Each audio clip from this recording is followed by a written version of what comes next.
My name is Ella. I'm 32 years old, and I never imagined that a simple wrong number would save both my life and my baby's life on the most terrifying night I've ever experienced. Living in suburban Denver with my husband of 7 years, I was 8 months pregnant with our miracle baby when everything I thought I knew about my marriage shattered in a single night. Before I share what happened that October night that changed everything, I'd love to know where you're watching from. Please hit that like button and subscribe if you want to hear how a complete stranger became my guardian angel when the man who promised to love and protect me abandoned me in my darkest hour. James and I met during our junior year at the University of Colorado. We were both business majors, ambitious and driven, spending late nights in the library studying for exams and dreaming about our future together. He was charming, brilliant, and made me feel like I was the most important person in his world. After graduation, we both landed great jobs in Denver. James started at a boutique investment firm, while I joined a marketing agency downtown. We were the couple everyone envied, young professionals building our empire together. 5 years into our marriage, we bought our dream home in Cherry Creek. It was a beautiful 4-bedroom colonial with a wraparound porch and a backyard, perfect for the family we planned to start. The house represented everything we'd worked for, every sacrifice we'd made, every late night and weekend we'd spent building our careers. I remember the day we moved in, James carrying me over the threshold, both of us laughing about how we'd finally made it. But creating that family proved harder than buying the house. 2 years of trying naturally led to fertility specialist tests and treatments. I injected myself with hormones that made me sick, underwent procedures that left me sore and emotionally drained.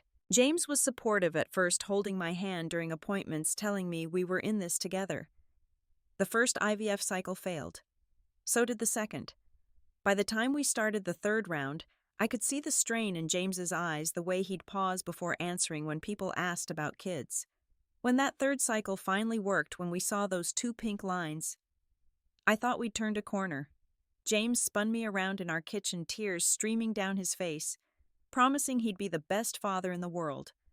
For a few months, he was the husband I'd fallen in love with again. He read baby books, helped design the nursery, talked to my growing belly every night before bed. He'd rest his hand on my stomach, feeling for kicks, making up silly songs about our future child. But 6 months ago, everything started to change. James took a new position at a prestigious firm downtown, a role that came with a significant salary increase, but also crushing responsibilities. At first, I was thrilled. The extra money would help with the baby expenses, and James seemed energized by the challenge. He bought new suits, expensive Italian leather shoes, started wearing cologne that cost more than our weekly grocery budget. The late nights started gradually. First, it was staying until 8 or 9 to impress the senior partners. Then it became 10-11 midnight. By my 7th month of pregnancy, James was regularly coming home at 2 or 3 in the morning, slipping into bed reeking of whiskey and that expensive cologne. When I asked about it, he'd mumble about client dinners, important deals that required FaceTime networking that would secure our baby's future. He missed the appointment where we learned we were having a girl. He wasn't there when the doctor expressed concern about my blood pressure. He forgot the prenatal class where we were supposed to learn breathing techniques. Each absence came with an elaborate apology. Flowers delivered to my office, promises that things would slow down soon. But they never did. I noticed other changes too. His phone, which used to lie carelessly on the counter, now never left his side. He'd take calls in the garage, claiming the reception was better there. When texts came in during dinner, he'd flip his phone face down, telling me it was nothing important. He stopped touching my belly, stopped talking to the baby, stopped asking how I felt. The nursery furniture we'd picked out together sat in boxes in the hallway because he was always too tired or too busy to help assemble it. The day before everything fell apart, James had promised to come home early. The crib and changing table were being delivered, and I needed help setting everything up.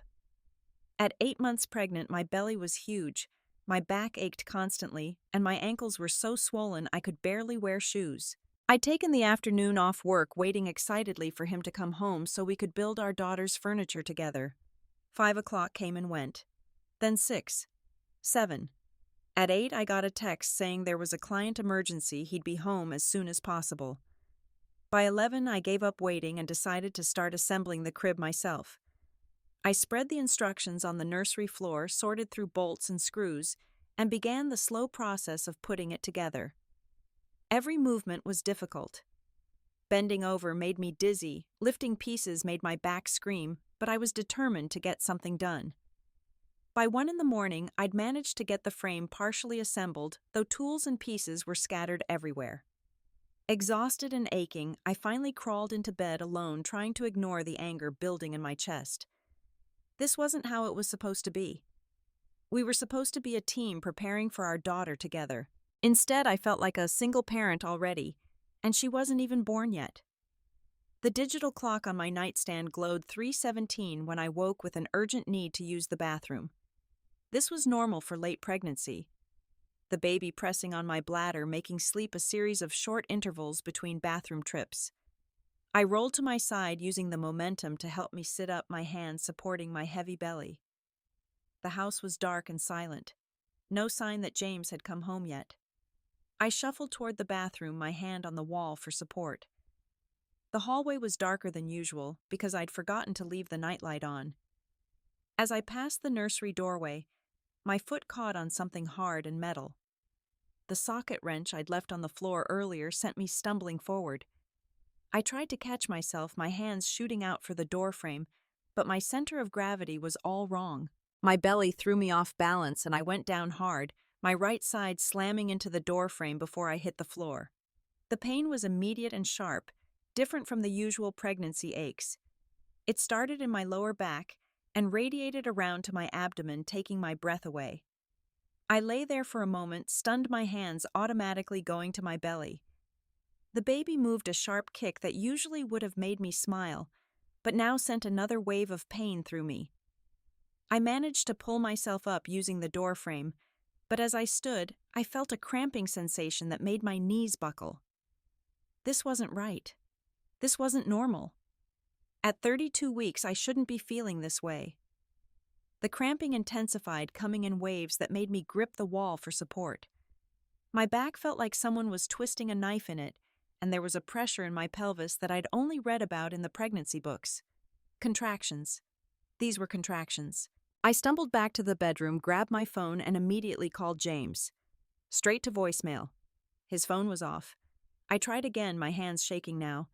This time it rang 4 times, 5 times before going to voicemail. He'd declined my call. I texted frantically. James, I fell. Think I'm in labor. Please answer. Nothing. I called again and again. 10 calls. Each one ignored or declined, each one increasing my panic. The contractions were coming faster now, maybe 7 minutes apart. I tried to remember what the prenatal class had taught us, but James hadn't been there, and I'd been too embarrassed to practice breathing exercises alone. I attempted to time them using the app on my phone, but my vision was blurring with tears and pain. I needed to get to the hospital. I needed help. But when I tried to stand, another contraction hit so hard, I ended up on my hands and knees, gasping. That's when I felt it. Wetness between my legs. My water hadn't broken, I could tell that much, but when I looked down, I saw blood on my pajama pants. Not a lot, but enough to transform my fear into terror. I crawled toward my dresser where my hospital bag was packed, but another contraction stopped me halfway. I lay on the carpet, curled on my side, sobbing James's name into the empty room. Where was he? How could he not answer when I needed him most? The woman who'd stood beside him through 7 years, who'd endured needles and procedures to give him a child, was bleeding and in labor on the bedroom floor, and he couldn't even pick up his phone. In my pain and desperation, I tried to unlock my phone again to call 911, but my hands were shaking so badly I kept hitting the wrong apps. That's when I accidentally opened James's message thread. The last text wasn't from me. It was from someone named Brooke, sent at 2:43 a.m. just 30 minutes ago. Missing you already. Can't wait for tomorrow night. Heart emoji. Kiss emoji. The shock hit me harder than any contraction. Everything suddenly made horrible sense. The late nights, the new cologne, the the deleted calls, the distance.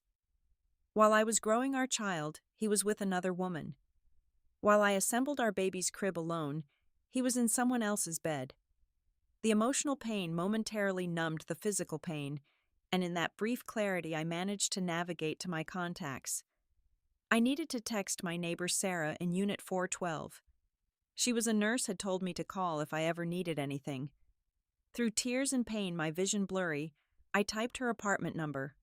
421. My finger slipped on the second digit, but I didn't notice. I was having another contraction, crying so hard I could barely see. Please help. In labor. Bleeding. Husband won't answer. Can't make it to door. Please. I hit send and dropped the phone, another wave of pain making me curl into a ball. Within seconds, my phone buzzed. Wrong number, but I'm calling 911. What's your address? I'm coming. Wrong number. I'd texted a stranger, but they were coming. This random person was coming. Through my sobs, I managed to type my address, then added, door code 4829, apartment 302, please hurry. On my way. Keep breathing. Help is coming. 15 minutes felt like 15 hours. The contractions were 5 minutes apart now, and I could feel pressure building my body trying to push out a baby that wasn't supposed to come for another 8 weeks. I heard footsteps pounding up the stairs, then someone trying the door code. The lock clicked, the door burst open, and a man's voice called out. Ma'am, I'm Marcus. I'm an ER nurse. Where are you? Bedroom, I managed to gasp. Down the hall. He appeared in the doorway, a tall black man in scrubs carrying what looked like a medical kit. He must have come straight from work. Without hesitation, he knelt beside me, his hands gentle but professional, as he checked my pulse. I'm Marcus, he said again, his voice calm and steady. I live 3 blocks away. Was up studying for my nurse practitioner boards when I got your text. The ambulance is about 5 minutes out. Let's see what's going on, okay? He helped me onto my back, asked permission before checking how dilated I was, timed my contractions with practiced ease. His presence was so calm, so competent, that I found myself focusing on his voice instead of the pain. You're about 4 centimeters, he said. Your baby wants to come early, but we're going to get you to the hospital. You're doing great. What's your name? Ella, I gasped. I'm 32 weeks. My husband, he won't answer. Something flickered in Marcus's eyes, but he just nodded. We'll worry about him later. Right now, let's focus on you and this baby. When's the last time you felt the baby move? As if in response, my daughter kicked hard, and Marcus actually smiled. There she is. Strong girl, just like her mama. The paramedics arrived, then rushing in with a stretcher and equipment. Marcus rattled off medical information, told them about the fall, the bleeding, my vitals. He helped them move me onto the stretcher, and when I grabbed his hand in panic, he squeezed back. Please don't leave me, I begged. Please, I'm alone. I can't do this alone. He looked at the paramedics, then back at me. I'll follow in my car. I promise I'll be right behind you. You're not alone, Ella. Not anymore. As they wheeled me out, I heard Marcus on his phone. He'd found James's number in my phone somehow and was leaving a message. His voice was controlled, but with an edge of fury I hadn't heard before. This is Marcus Rivera. I'm an ER nurse. Your wife is in premature labor and being transported to Denver Presbyterian. She's been trying to reach you for over an hour. Whatever you're doing, it better be more important than your wife and child's lives. In the ambulance between contractions, I learned more about my unexpected guardian angel. Marcus worked at Denver Presbyterian, the same hospital we were heading to. He knew all the OB doctors could make sure I got the best care. When I asked why he was being so kind to a stranger, his face clouded over. My wife, he said quietly. 2 years ago. She had complications during delivery. I was deployed, couldn't get back in time. She died before I could say goodbye. Our son survived, but I lost her. I couldn't live with myself if I didn't help you when you needed it. The pain must have shown on my face because he quickly added, You're going to be fine. Medicine has come a long way and you're at 32 weeks. That's good. Babies born at 32 weeks do great. Your daughter is going to be perfect." Another contraction hit, and I squeezed his hand so hard I was sure I'd break it, but he didn't flinch. He just coached me through breathing, his voice steady and sure, making me feel safer than I'd felt in months. The hospital was chaos and efficiency combined. Doctors surrounded me, immediately calling out medical terms I didn't understand. Placental abruption, fetal distress, emergency cesarean. The words flew over my head as they wheeled me toward surgery. Marcus stayed by my side, translating the medical jargon, explaining what was happening. "The fall caused your placenta to partially detach," he explained quickly. "That's why you're bleeding. The baby's heart rate is dipping with contractions, which means she's not getting enough oxygen. They need to deliver her now via C-section. It's going to be okay. Dr. Patterson is doing your surgery. She's the best." They were prepping me for surgery, starting an IV, asking about allergies, having me sign consent forms. Everything was happening so fast.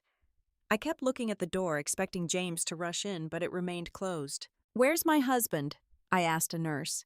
"We've called him several times, honey." No answer yet. Marcus was still there now in surgical scrubs they'd given him. "I can't go into the OR with you," he said, "but I'll be right outside. My sister Lauren is a doula. I called her. She's on her way to be here when you wake up. You're not alone, Ella. I promise." They wheeled me into the operating room, and everything became bright lights and blue drapes. The anesthesiologist explained what was happening as they numbed me from the chest down. I couldn't feel pain anymore, just pressure and pulling. Somewhere beyond the drape, I heard the doctor say, "Making the incision now." Time became elastic. Minutes or hours could have passed. Then suddenly a cry. Tiny, weak, but definitely a cry. My daughter was here. "It's a girl," someone announced, though I'd already known that. 4 pounds, 2 ounces. She's small but feisty. I saw her for just a moment, a tiny red thing with dark hair, before they whisked her away to the NICU. "Is she okay?" I called out. "Is my baby okay?" "She needs some help breathing," Dr. Patterson said from behind the drape. "That's normal for 32 weeks. The NICU team has her. She's in good hands." They finished closing me up, and I was wheeled to recovery. The room was quiet except for the beeping of machines. A nurse checked my vitals, adjusted my IV, told me I'd done great. But all I could think about was my daughter alone in the NICU fighting to breathe, and my husband who still hadn't shown up. Marcus appeared in the doorway now, back in his regular scrubs. "She's beautiful," he said. "I checked on her. She's on CPAP to help her breathe, but she's stable. Strong heartbeat. Good color. She's a fighter." "Like her mother," said a woman's voice. A Latina woman with kind eyes entered the room. "I'm Lauren Marcus's sister. He called me. I brought you some things: juice crackers, a phone charger. The nurses said you can try to see your baby in about an hour once you're more stable." These strangers were showing me more kindness than my own husband. I started crying again, and Lauren held my hand while Marcus stood guard by the door like a protective sentinel. 4 hours after I'd been brought in, after I'd undergone major surgery, after I'd delivered our premature daughter alone, James finally appeared. His hair was mussed, his shirt untucked, and I could smell her perfume on him from across the room. There was lipstick, actual pink lipstick, on his collar. "Ella. Oh my God. Baby, I'm so sorry. My phone died. I was in a client meeting that ran late. Traffic was horrible. Are you okay? Where's the baby?" The lies flowed so easily from his mouth. But I was too tired, too emotionally drained to confront him. "Not yet. She's in the NICU. She needs help breathing." He hadn't asked if it was a boy or girl. Hadn't asked how much she weighed. Hadn't asked her name. His phone, clearly not dead, rang. The screen lit up with Brooke and a photo of a blonde woman who looked about 25. He declined the call quickly, but not quickly enough. "You should answer that," I said quietly. "It might be important." "It's nothing. Just work stuff." Marcus cleared his throat from the doorway. "Mr. Stewart, I'm Marcus Rivera. I'm the nurse who helped your wife. Can I speak with you in the hallway for a moment?" James looked confused but followed Marcus out. Through the open door, I could hear Marcus's low voice, controlled but intense. I couldn't make out the words, but James's face when he came back in was pale. Ella, he started. I know about Brooke, I said simply. I saw her texts when I was trying to call 911, so please just stop lying. His facade crumbled. He sank into the visitor's chair, head in his hands. It's not what you think. Really? Because what I think is that while I was bleeding on our bedroom floor in premature labor with your daughter, you were with another woman. What I think is that you chose her over us. So please tell me how it's not what I think. He looked up then, and the coldness in his eyes shocked me. You want the truth, fine. It started 4 months ago. She's a junior associate at the firm. She's young, she's fun. She doesn't talk about ovulation schedules or injection sites or baby furniture. She makes me feel like myself again, not just a sperm donor or a paycheck. Every word was a knife, but I was too numb to feel them properly. Get out. Ella, we need to talk about this rationally. There are decisions to make. Medical bills, insurance. Get out. I screamed and machines started beeping as my blood pressure spiked. Nurses rushed in and Marcus physically escorted James out. Lauren held me while I sobbed deep body-shaking sobs that pulled at my incision.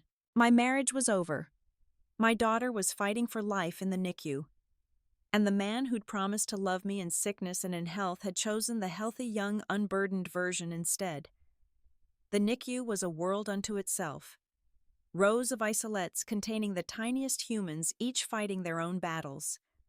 The constant beeping of monitors, the whoosh of ventilators, the soft voices of nurses moving between babies like guardian angels. My daughter was in Isolate 7, a clear plastic box that seemed enormous around her tiny body. She was so small. That was my first thought when I finally saw her properly. 4 pounds looked like nothing in that huge bed. She had sensors on her chest monitoring her heart rate and oxygen, an IV in her impossibly tiny hand, a feeding tube in her nose, and a CPAP machine helping her breathe. Her skin was red and slightly translucent, and she was covered in fine dark hair called lanugo that premature babies have. Hi, sweet girl, I whispered, placing my hand on the isolette. I'm your mama. I'm so sorry you had to come early, but you're so brave, so strong. The NICU nurse, a woman named Patricia, who'd probably seen thousands of premature babies, showed me how to open the porthole to touch her. She needs to hear your voice, Patricia said. Talk to her, sing to her. She knew your voice in the womb. It will comfort her. I spent 18 hours a day in that NICU. I pumped breast milk every 3 hours, even though she couldn't eat yet. I read her stories, sang lullabies I'd practiced when she was still inside me, told her about the nursery waiting for her at home. Marcus checked on us between his shifts, bringing me real food from the cafeteria, making sure I was taking care of myself. James came once the next day, stayed for 15 minutes, took some photos for his social media, and left. I have to handle things at work, he said. This situation has created some complications. I found out what those complications were 2 days later, when Lauren, who'd become my constant companion, helped me access our bank accounts. James had been slowly draining our savings for months.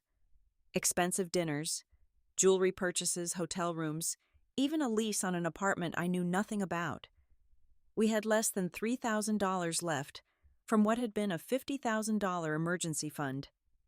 He's been planning this, Lauren said gently. These transactions go back to before you got pregnant. I stared at the screen, unable to process what I was seeing. Weekend trips to Aspen when he'd claimed to be at conferences. A $12,000 bracelet purchased the day of our 7-year anniversary, which I'd never received. Monthly payments to an apartment complex downtown. Marcus's friend, a divorce attorney named David Chen, came to the hospital that afternoon.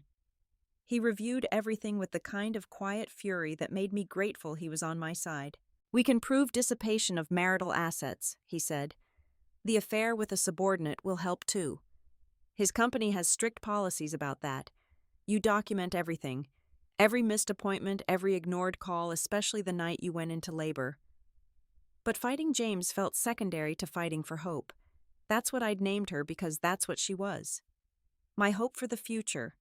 My hope that something beautiful could come from something broken. On day 5, Hope developed an infection. Her tiny body, already working so hard to breathe and grow, now had to fight bacteria too. They started antibiotics, but her temperature spiked, and she had a seizure that lasted 30 seconds but felt like 30 years. I stood by her isolette helpless while medical staff worked to save her. Please, I begged whatever force might be listening. Please don't take her too. I've lost everything else. Please don't take my baby. Marcus appeared then off shift, but still there, always there. He stood beside me, not saying anything, just being present. When Hope's temperature finally broke 12 hours later, when her little body relaxed and her oxygen levels improved, he was the one who caught me when my knees gave out from relief and exhaustion. James's mother arrived on day 7, designer purse and judgment in tow. She swept into the NICU like she owned it, took one look at Hope and turned to me. "This is what comes from all that artificial conception," she said. "If God had wanted you to have children, it would have happened naturally. And now look at the mess you've created. No wonder James sought comfort elsewhere." I think I might have hit her if Lauren hadn't intervened. "Ma'am, I'm going to have to ask you to leave. This is a space for healing, not harm. I have a right to see my granddaughter." "Actually," Marcus said, appearing with security, "you don't. The patient's mother has sole authority over the visitor list, and you're not on it." She left, but not before delivering one last blow. James is filing for full custody. No judge will give a baby to a woman who can't even carry a child properly. The cruelty of it, blaming me for the premature birth when it was her son's absence that led to my fall, was breathtaking. But I didn't have energy to waste on her. Every ounce of strength I had went to Hope and to pumping milk she might someday be able to drink. The NICU became my world. I learned the language Brady episodes, when her heart rate dropped to SATs, when her oxygen fell kangaroo care, when I could finally hold her skin to skin. I made friends with other NICU parents. All of us members of a club, nobody wanted to join. There was Maria, whose twins were born at 28 weeks, and Robert, whose daughter had been there for 3 months. Marcus's family adopted me completely. His mother Isabella brought Cuban food that actually made me want to eat. His brother Diego fixed my car when it wouldn't start in the hospital parking lot. Lauren's kids made get-well cards for Hope, colorful creations that I taped to her isolette. "Why are you all being so kind?" I asked Marcus one evening as he helped me transfer pumped milk to storage bags. "Because that's what people do," he said simply. "They show up for each other. Your husband might have forgotten that, but that doesn't mean the rest of the world has." 2 weeks into our NICU stay, Hope was finally able to try feeding. Not from a bottle yet, just a few drops of milk in her feeding tube, but it was progress. I cried watching her tiny stomach process those precious drops. Every small victory felt enormous. The first day without oxygen support. The first successful bottle feeding. The first time she opened her eyes and seemed to really see me. James continued his vanishing act, showing up occasionally for photos he could post with captions about being a devoted father. He never held her, claimed he was afraid of the wires and tubes. The truth was, he was afraid of the responsibility, the imperfection, the reality that our daughter needed more than a photo op. But for every moment James missed, Marcus was there. Not overstepping, just supporting. He was there when Hope finally latched for the first time at 3 weeks old. He was there when she graduated from the isolette to an open crib. He was there when she hit 5 pounds and no longer looked so fragile. The divorce papers were served to James at his office 3 weeks after Hope's birth. The news spread through his firm like wildfire, especially the part about his affair with Brooke, a direct subordinate. By that afternoon, he was suspended pending an investigation. By the end of the week, more details emerged. James hadn't just been having an affair. He'd been using the company credit card for his romantic escapades, claiming they were client dinners. He'd been billing hours he spent with Brooke as work time.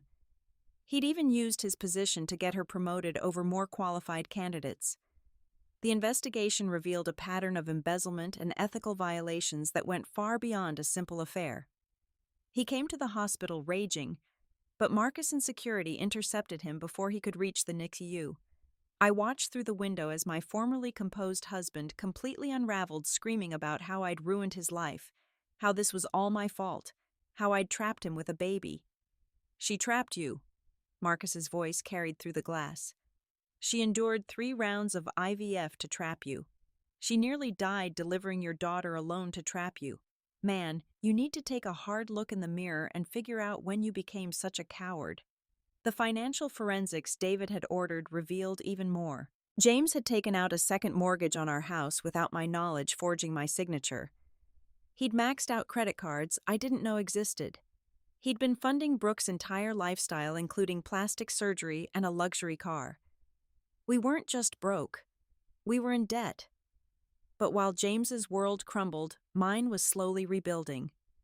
My boss, Catherine, had been incredibly supportive, letting me work from the hospital, sending meals, even organizing a fundraiser among my colleagues for Hope's medical bills.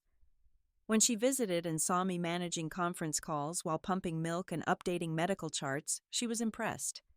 "You're handling more stress than anyone should have to," she said, "and you're still delivering excellent work. When you're ready, I want to talk to you about a promotion to VP of Marketing. You've shown leadership under fire that I rarely see." Hope continued to grow stronger. At 4 weeks old, she no longer needed breathing support. At 5 weeks, she was regulating her own temperature. At 6 weeks, she was taking all feeds by bottle or breast. Each milestone was a victory, each gram gained a triumph. Marcus was there for all of it. He'd officially asked to be Hope's nurse whenever he was on shift, and the NICU staff had started referring to him as her honorary uncle. He taught me how to change diapers around wires, how to read the monitors, how to advocate for her care. He shared his knowledge, but also his heart, telling Hope stories about his late wife, about the son she would have loved, about how brave Hope's mama was. "You know she's going to be okay, right?" he said one evening as we watched Hope sleep. "She's past the danger zone now. She's going to grow up strong and healthy and probably stubborn like her mother." I laughed, really laughed for the first time since that horrible night. I prefer determined. "That too," he agreed. "Ella, can I ask you something? When all this is over, when the divorce is final, and Hope is home, and life settles into whatever new normal looks like, would you maybe want to get coffee? Not as your nurse or your friend, but as something more." I looked at this man who'd shown up for me when my husband wouldn't, who'd saved not just my life but my faith in humanity. "Marcus, you've seen me at my absolute worst. You've held my hair while I threw up from pain meds, seen me sobbing in a hospital gown, watched me fall apart completely. Why would you want to pursue something with me?" "Because I've also seen you at your strongest," he said simply. "I've watched you fight for your daughter, rebuild your life, show grace to people who don't deserve it. You think you're broken, but I see someone who was refined by fire and came out gold. I'm not saying now, I'm not even saying soon, but someday when you're ready, I'd like to see where this could go." Before I could respond, alarms started going off. Not Hope's, thank God, but another baby in the NICU. Marcus immediately went to help, and I was left holding my daughter, thinking about second chances and unexpected blessings. Meanwhile, James's life continued its downward spiral.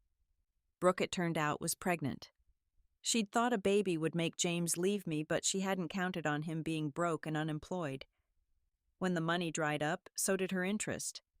She filed a harassment complaint against him at work, claiming he'd pressured her into the relationship. Whether true or not, it was the final nail in his professional coffin. The SEC investigation that followed revealed James had been insider trading using information from deals to make personal investments. It wasn't just unethical, it was criminal. The man who'd once worn $3,000 suits was now facing federal charges and potential prison time. His mother called me, begging me to help him to speak on his behalf at his sentencing hearing. "He's still Hope's father," she pleaded.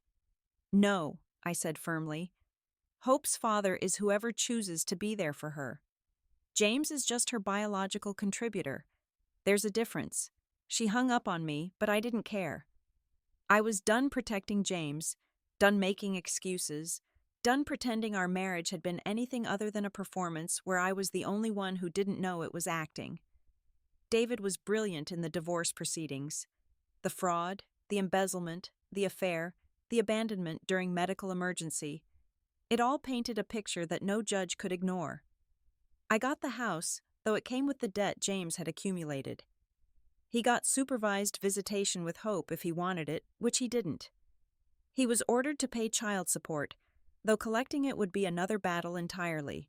The day the divorce was finalized, I was in the NICU holding Hope as she finished a bottle.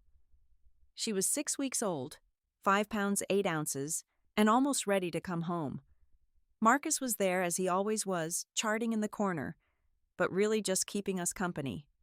"It's done," I told him, showing him the email from David. "I'm officially divorced. How do you feel?" "Free," I said and meant it. Scared, but free. Hope chose that moment to smile. Not gas, not a reflex, but a real smile directed right at me. My tears fell on her tiny face, but they were happy tears for once. "See," Marcus said softly. "She knows her mama is going to be just fine." 6 months after that terrible October night, I stood in my new townhouse watching Hope sleep in her bouncy seat. We'd had to sell the Cherry Creek house to pay off James's debts, but this smaller place in Lakewood felt more like home than that mansion ever had. Hope was thriving, hitting every developmental milestone on adjusted age, her fighting spirit evident in everything from her determined crawling attempts to her loud opinions about nap time. She was small for her age, but mighty, just over 12 pounds of personality and determination. Her dark hair had grown in thick and curly, her eyes had settled into a warm brown like mine, and her smile could light up entire rooms. The pediatrician said she was perfect, no lasting effects from her premature birth, just a need for Synagis shots during flu season to protect her lungs. My promotion to VP came with a salary that more than covered our expenses, and Catherine had been flexible about remote work, so I could be there for Hope's many appointments. My team had rallied around me, several of them mothers themselves who understood the juggling act required. I'd found my voice in meetings, no longer the people-pleaser who accepted less than I deserved. Almost losing everything had taught me what was actually worth fighting for. James was serving 18 months in minimum security federal prison for insider trading. His law license was revoked, his reputation destroyed, his money gone. Brooke had disappeared to California after losing the baby, apparently funded by her next target. His mother still sent nasty emails occasionally, but I'd learned the beauty of the block button. Marcus and I had started dating slowly, carefully. Coffee dates during Hope's naps, walks in the park with her, in the stroller dinner at his mother's house, where Hope was treated like a princess by his entire extended family. He never pushed, never assumed, just showed up consistently with the kind of reliability I'd forgotten existed. Our first real date, just the two of us, was when Hope was 4 months old.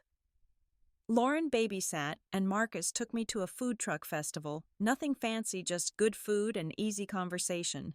He told me about his late wife Sarah, how losing her had nearly broken him until he threw himself into work and studying.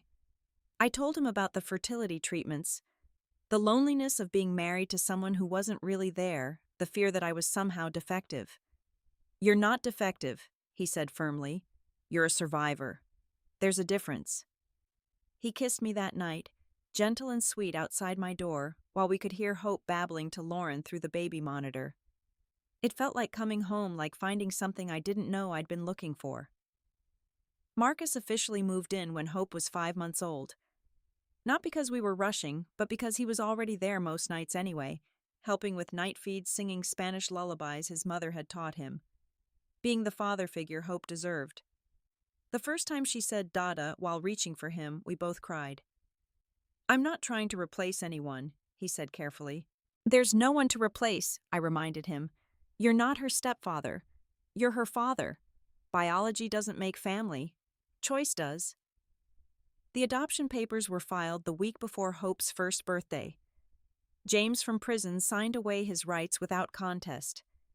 He wanted a clean slate when he got out, no child support obligations, no reminders of his former life. It was the only gift he ever gave our daughter, the freedom to be raised by people who actually wanted her. Hope took her first steps the day the adoption was finalized.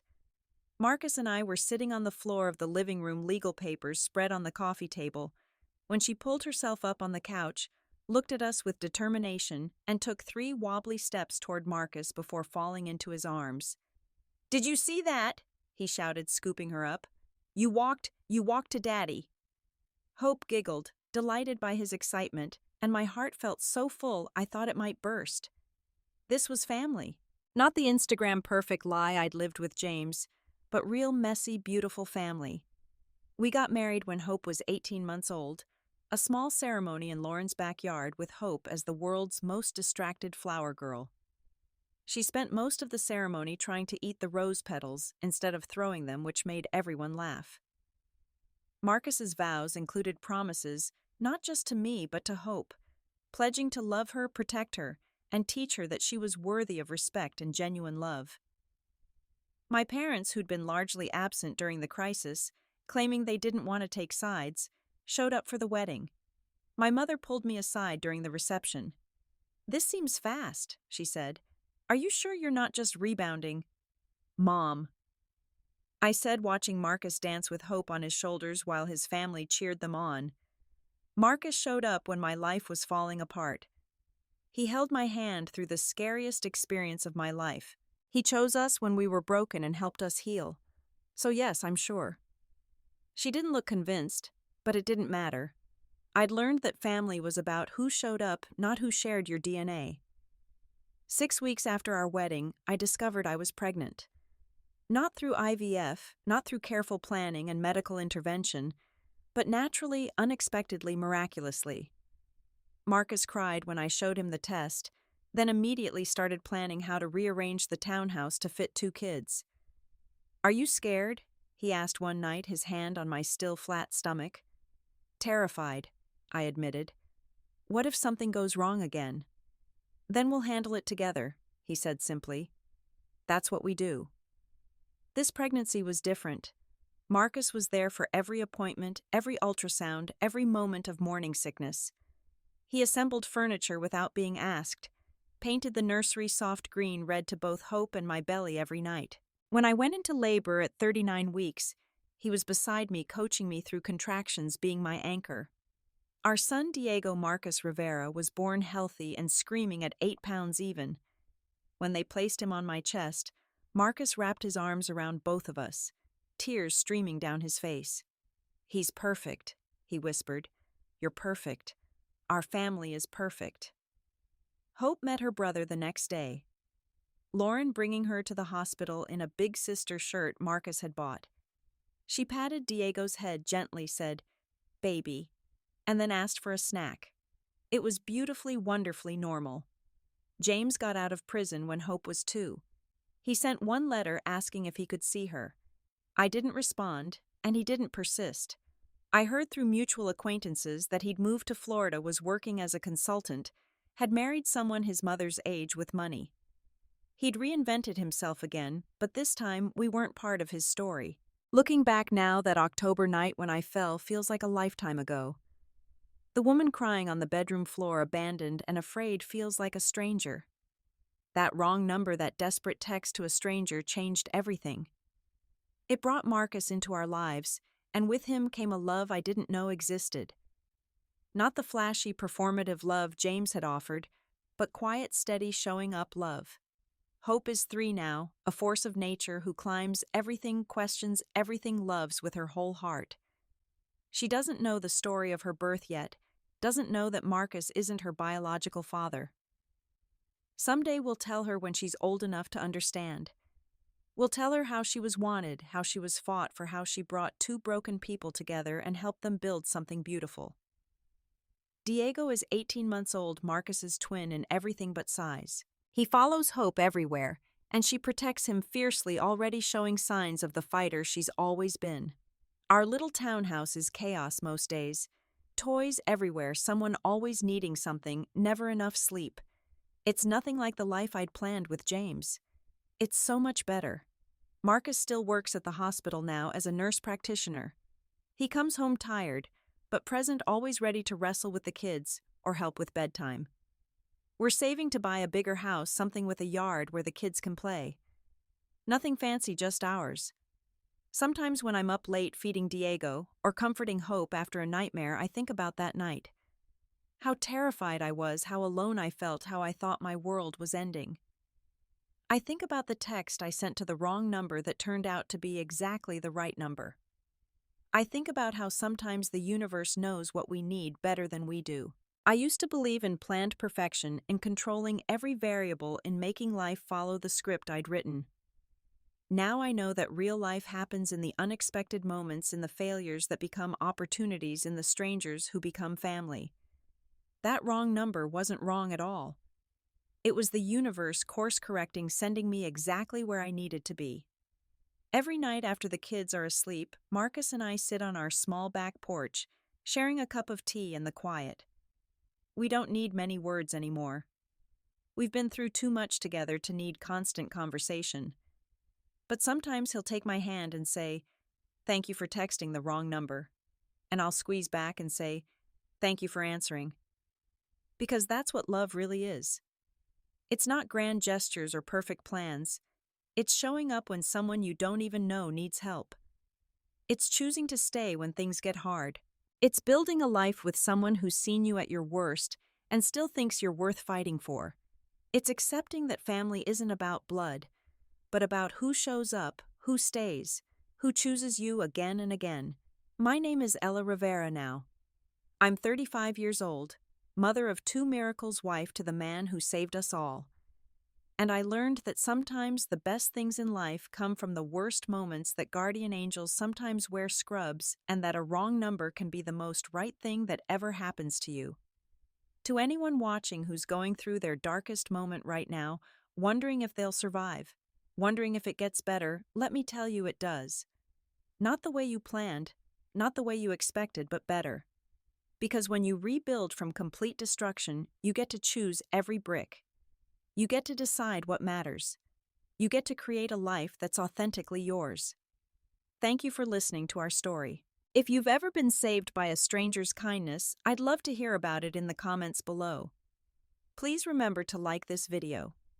If it touched your heart, subscribe to hear more stories of unexpected hope, and share this with anyone who needs to remember that sometimes the worst detours lead to the best destinations.